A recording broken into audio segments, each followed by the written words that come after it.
नमस्ते आप सभी को। मैं कौटिल्य वुमेन टीटी कॉलेज की स्टूडेंट टीचर हूँ from BSc BEd second year.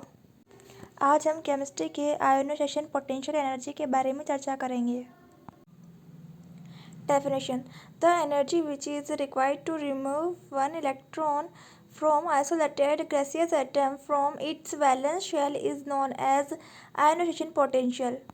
मतलब किसी विलगित गैसीय निकाय में से इलेक्ट्रॉन को बाहर निकालने के लिए जो आवश्यक ऊर्जा दी जाती है उसे ही आयनन एंथैल्पी कहते हैं।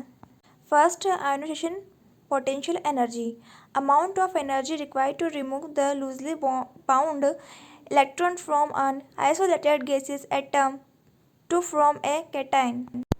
अब यहाँ पे एल्यूमिनियम एटम से एक इलेक्ट्रॉन बाहर निकलने पर एल्यूमिनियम प्लस बन जाता है। Second, ionisation potential energy, amount of energy required to remove a second electron from the gaseous monopositive cation to from dipositive cation. तो यहाँ पे एल्यूमिनियम प्लस से एक और इलेक्ट्रॉन बाहर निकलने पर यहाँ पे एल्यूमिनियम प्लस 2 बन जाता है। Factor affecting of ionization potential. First, atomic size.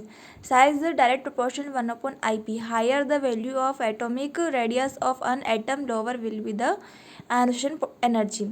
तो जिस एटम की रेडियस ज़्यादा होती है उसकी आयोनाइजेशन पोटेंशियल एनर्जी कम होती है। Second, effective nuclear charge, Z effective proportional IP. On increasing Z effective attraction nuclei on valence electron increases, therefore it becomes difficult to remove an electron from its valence shell. So IP increases with increases in Z effective. Third, shielding effect. Shielding effect proportional 1/IP. Shielding effect is produced due to repulsion between inner electron and present in valence shell. Higher shielding effect decreases the magnitude of attraction of nucleus on valence electron, so a result IE also decreases. Fourth, half-filled and full-filled electronic configuration proportional IP. Half-filled and full-filled atomic orbital are more stable as compared to other. It is due to higher exchange energy and symmetry of these atomic orbital. Therefore it becomes difficult to remove an electron from these extra stable atomic orbitals.